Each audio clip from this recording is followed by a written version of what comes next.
Mr. and Mrs. North, starring Barbara Britton and Richard Denning.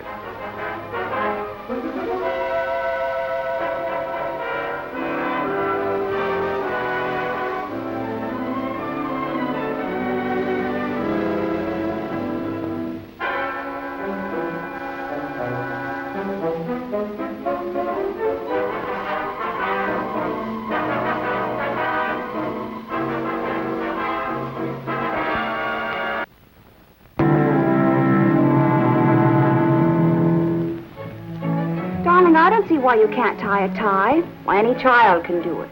Is that why you can? You just have to pretend to yourself that you're tying a shoelace. Oh, I can't tie shoelaces either. Oh, no, you don't, Jerry, no. My wifely services stop right there. I'd like to challenge that. Couldn't we skip this party tonight? No, we could not. Betty Norman's been simply a lamb about helping me with my charity theatricals. Oh, now, we're not going to the home of that frustrated ex-actress. Oh, that's very unkind of you, Jerry. She's very talented and was a great actress in her day. Not according to Edwin Booth. You've become very sarcastic and cynical since you arranged to publish that book by Wellesley Dean. Dean is very wise and witty and shares my opinion of ex-actresses. Well, he's going to be there at the party tonight, though I can't think why. You two can go off in a corner and be wise and witty. Oh, now look what you've done to that tie. Well, if you want to garrot me, why not use piano wire? You know, that was a favorite weapon of the commandos. Zip, and off went a head. That would save you from tying any more of my ties. Jerry North, you've stalled long enough. You finished dressing. We are going to the surprise birthday party for Betty Norman's husband tonight. Surprise party? Of all the infantile undertakings. Turning out the lights, hiding behind sofas, and everybody screaming surprise like a pack of babbling banshees. How can her husband stand for it? He doesn't know about it. That's what makes it a surprise. That's the first logical thing you've said tonight. What does he do for a living, poor fellow? He's a highly respected doctor. Now, that'll all change tonight. Zip, please. Are you quite sure you won't change your mind? No. I wouldn't disappoint Betty for anything. Besides, Pierce Duncan's going to be there. Pierce Duncan? I thought that uncured ham was dead. I've seen these old pictures on television twice. You're cute. I love you very much. Well, then let's go. No.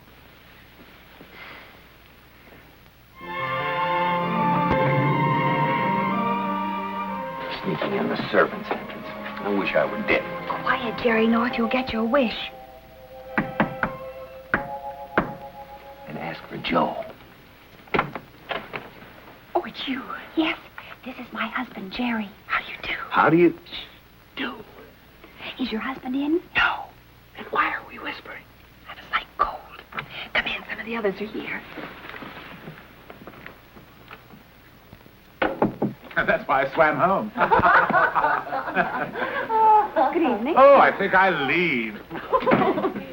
Darling, these are the Norths. This is Edna Lawson. Hi. This is Pierce Duncan. How do you do? Mrs. North.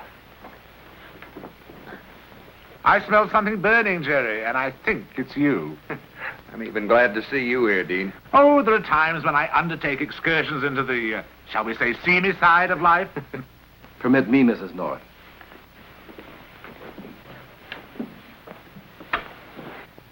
I'm the idiot who thought he was dead. There have been times when I wished he were. Attention, everyone. I want to tell you exactly how I've planned the surprise. Now, I've arranged with the switchboard downstairs to ring me the moment Leslie comes in the lobby. When the call comes in, I'll put out the lights and we'll all hide. Yeah. I doubt if you have a closet to fit me. Anywhere, it doesn't matter. Behind sofas and things. Oh, well, if the lights are out, why do we have to hide? Because I'll put them on again when Leslie comes in. He thinks we're going to the theater tonight. I'm rather confused, Mr. Duncan. No one as beautiful as you must ever be confused about anything. Well, I didn't know whether one should bring a gift to someone one had never met before. There are many gifts I'd like to bring you, Mrs. North. We mustn't spoil the surprise. Is Pierce taking good care of you, Pam? No, but I'd like to. Tell us about your new play. Well, it isn't a new play, really. It's the one I'm touring in. But I have been thinking of getting a new leading lady. Tell me, Mrs. Norman, has Pierce by chance spoken to you about replacing me? Yes? Thank you. The doctor is arriving. Oh, dear. Now, everybody, please remember exactly how I planned it. Oh, what was I supposed to do? Put on the record player. I'll do it, Mrs. Norman. Thank you so much. Danny, you see that the doctor goes right upstairs. Take him a drink. That'll keep him out of here. Yes, Miss Norman. Well, you better go on. Now, everybody hide. Well, I must confess, I feel foolish crawling around behind a sofa. If you spoil my surprise, I'll kill you.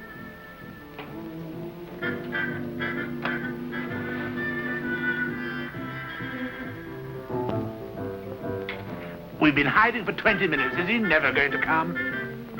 That's why you can hide. Why can't we change it to post office?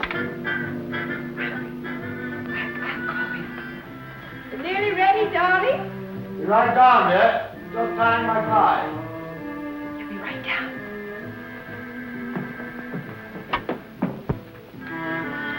Hello, darling. Thanks for sending up a drink. I needed it. Hard day, darling. Oh, usual. Too many sick people who can't afford to see me and too many spoiled people who can.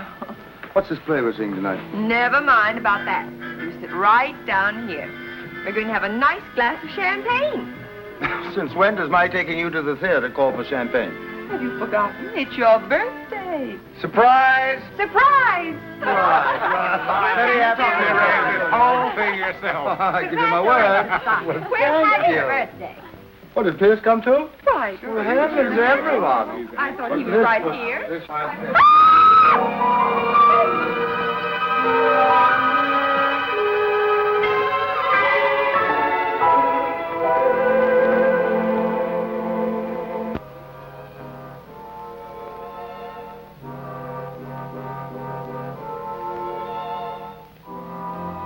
Now, Jerry, you're absolutely sure no one left this room from the time the body was discovered until I arrived with the medical examiner? Absolutely. There's sliding doors behind those curtains, and I closed and locked them. Then I locked the French doors and this door, and I didn't open them again until you knocked. How about that door? Well, I was hiding right behind the chair. I'm sure no one went in or out. Well, that knife must still be in this room, and I'll be darned if I know where. We've taken the whole place apart. I must say this is quite a surprise party. Was Duncan a close friend of yours, Doctor? Well, I'd hardly say that, Lieutenant. He was closer to my wife. They shared a common interest in the theater. I see. Any idea who might have done it, Mrs. Norman?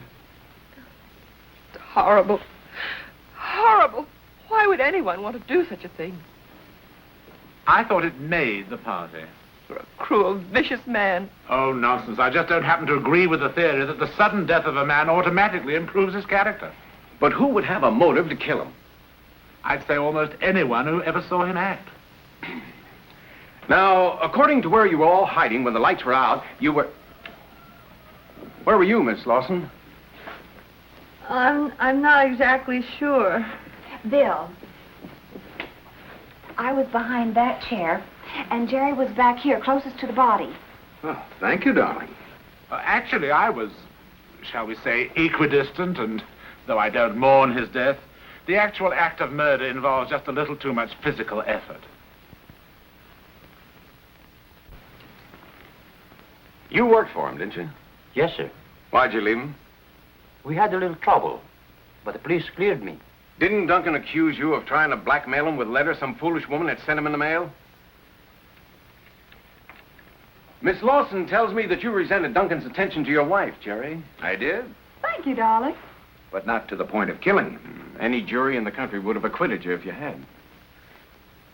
Now, Mrs. Norman, how definite were your plans to return to the theater? Poor Pierce and I had talked about it. Doctor, didn't you resent Duncan's attempt to break up your home? Quite naturally, I feel that a wife's place is at home with her husband. When we were married, I was under the impression she'd given up all thoughts of ever returning to the theater. Then you certainly had a motive. Yes, I suppose I did. However, there are 5 witnesses to the fact that I was out of the room when it happened. All right. You can all go home, but don't any of you try to leave town. My dear Lieutenant, Should you be in Philadelphia tomorrow evening at approximately 8:30, a visit to the town hall will reveal my presence on the lecture platform. That's fine. And exactly at 8:35, you'd be behind bars. And that goes for the rest of you. Come on, Edna. I'll take you home. Thank you for a fascinating evening. Whatever are you planning for your next birthday? I'll see you out. Excuse me, please. I'll get your things in a minute, Mr. Nord. Don't bother, I'll find them.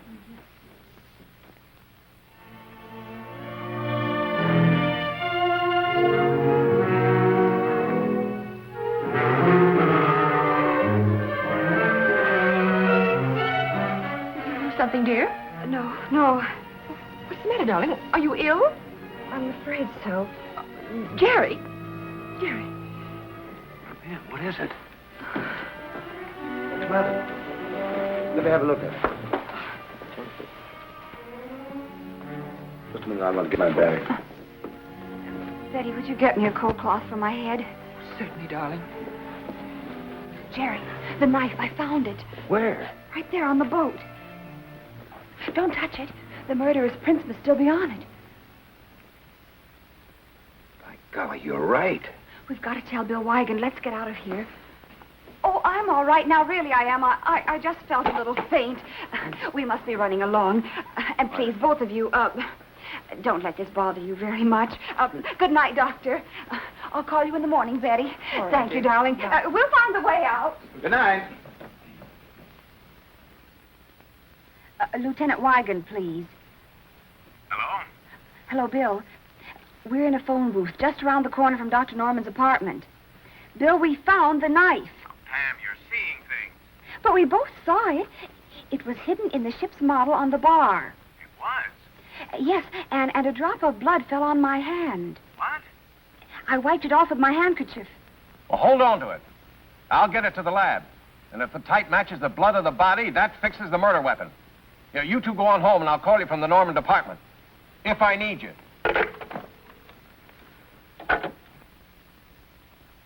Well, Doctor? I'm asking you, Lieutenant, to have the common decency to stop badgering me. I've told you I spent all afternoon in surgery and the whole morning in the charity clinic. I came home to dress and take my wife to the theater. I'd even forgotten it was my birthday.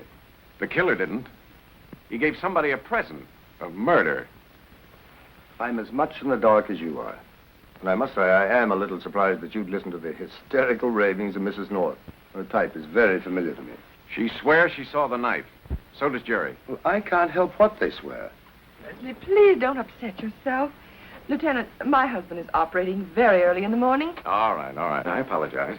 But I just came back because Mrs. North swore to me that she saw the murder weapon stuck in the ship's model. She also fainted after you left. It's very possible she imagined all this while she was unconscious. Maybe. I wish to heaven she'd keep out of my murder cases. I wish we all had. Good night. Come to bed, darling. Jerry, he was tying his tie. Who? What? Dr. Norman. He called down that he was tying his tie. How do you tie a ready-to-wear tie? It comes tied. You back on that again. Any child can do it. You've got ties on the brain. There's something fishy about that tie.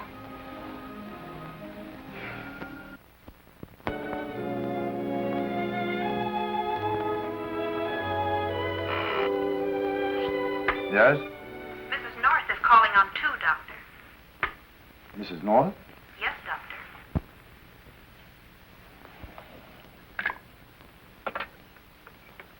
Yes, Mrs. North? I wonder if I might see you sometime today, Doctor. Professionally, that is. I've been having these persistent headaches, and you remember my fainting in your apartment last night. What about your own physician, Mrs. North? Oh, dear, Dr. Breckenridge is on his vacation just now, and I'm nearly out of my mind. I'd be so grateful. Just a moment, please. Miss Collins, Yes, Doctor. what time is my next appointment? 2 o'clock, Doctor. And, Doctor, don't forget you have a luncheon appointment at 1 o'clock. Well, thank you. I can see you at 12:30. Oh, that's very kind of you, Doctor. I'll be there. Goodbye.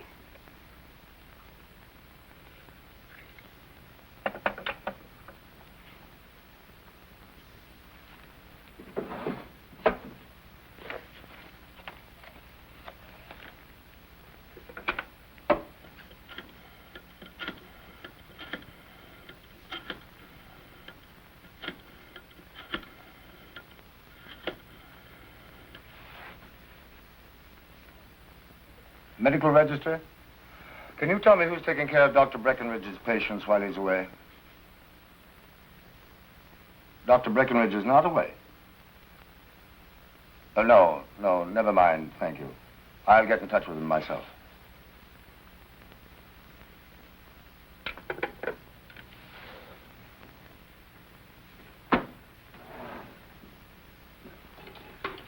Miss Collins, Yes, Doctor?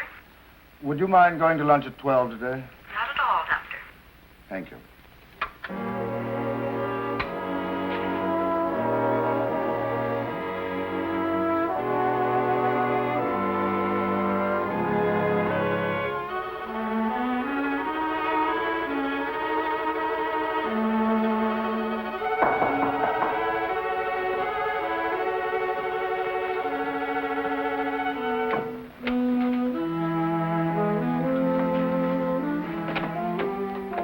Come in, Mrs. North. Won't you sit down?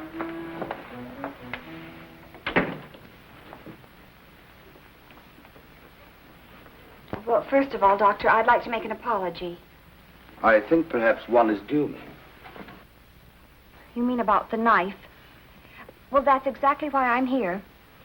If I can have such illusions, it's perfectly clear that I need help, medical help.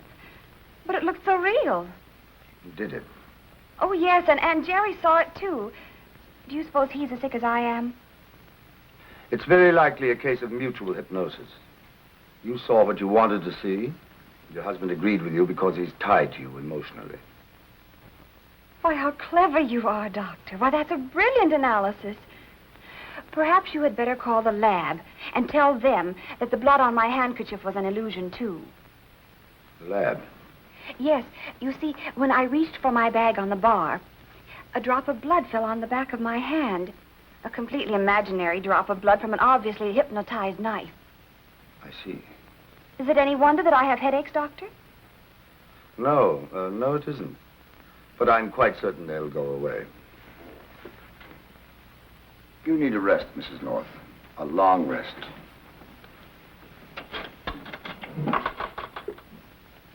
In the meantime,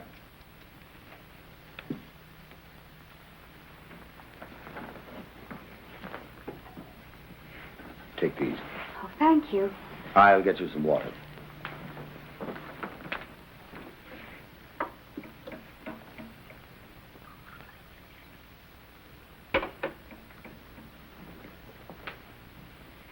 There you are.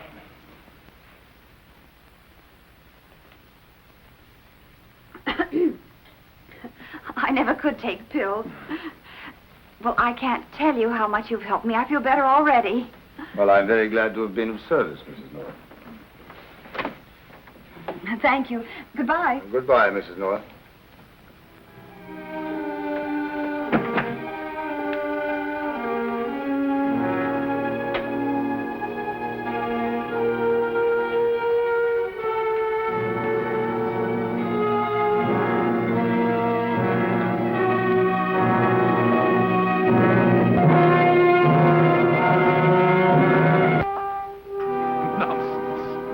I don't consider murder a joke. On the contrary, I find the spectacle that you are making of yourself, Lieutenant, most amusing. All right, now. There are 3 people in this room with a motive strong enough to commit murder. Miss Lawson, jealousy, both personal and professional. Fear that Mrs. Norman might replace you in the company and possibly in Duncan's affections. I resent that, Lieutenant. Resent away. You're a natural for the jealous husband role. Perhaps I am. But jealousy would hardly make it possible for me to reach from an upstairs bedroom to down here behind a sofa. And you, Danny, you had a very strong motive, too. Fear of exposure as an accused blackmailer might have meant your job. Good servants are hard to find, Lieutenant. Why should I kill when jobs are plentiful? Jerry, where's Pam? Now, don't tell me you suspect her. Well, I'm getting worried. I haven't seen Pam since this morning. She made a mysterious phone call and then disappeared.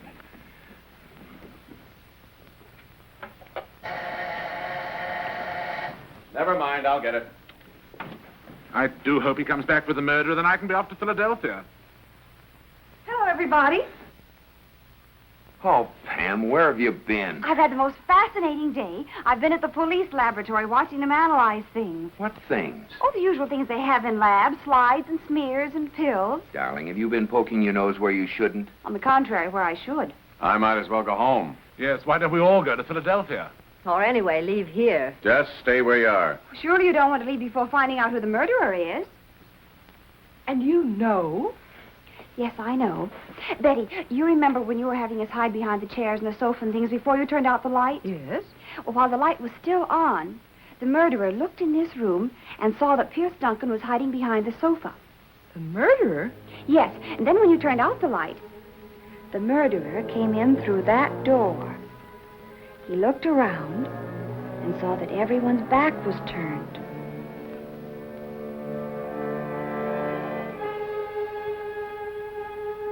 Quietly crept to the sofa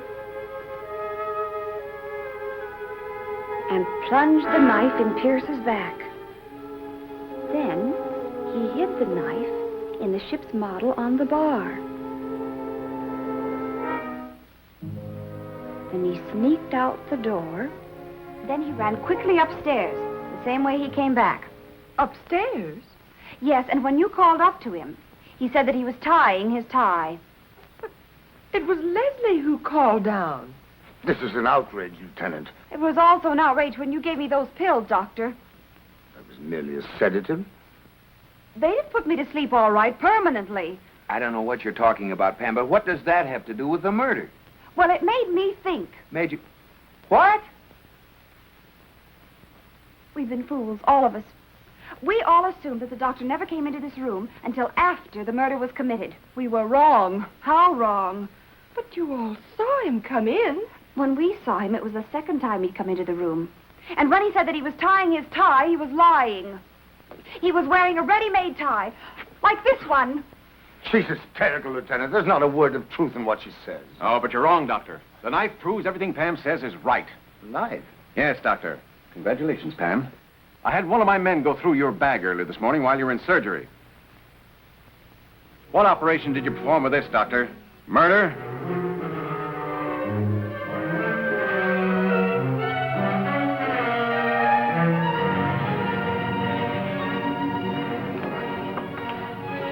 All right, I did it. I overheard them planning this party. I hated Pierce for what he was doing to my wife and our marriage. When I came home and saw him here, I guess I went out of my mind. All right, Doctor. Well, Lieutenant, I hope you're satisfied. I've missed my train to Philadelphia. Pam, that milk ready? Yes, darling. It's nice and hot. So you can sleep. I don't think I'll drink it. Why not? Because I'm suddenly not interested in sleeping. No, no, you don't, Jerry North. Drink your milk. I won't. Very well, I will. Don't you dare. Well, anyway, I hope last night cured you of surprise parties. I wish we'd stayed home. Well, we're home now. It's nice having you all to myself, Mrs. North. Milk? Mind if I change that order to champagne? It just so happens I accidentally put a bottle on ice. I'll match you for who opens it. Yes, well, I always lose, so I might as well get it.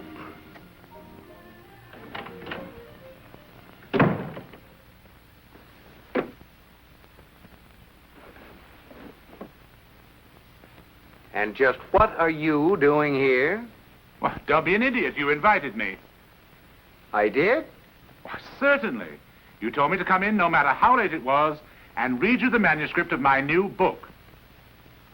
Oh, no.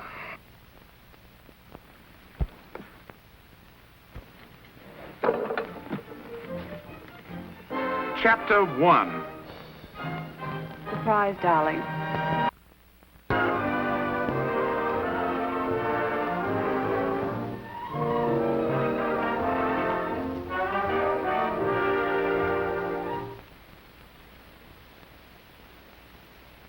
Mr. and Mrs. North is directed by Ralph Francis Murphy.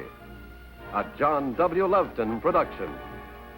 Produced by Federal Telefilms. Starring Barbara Britton and Richard Denning, featuring Francis DeSales.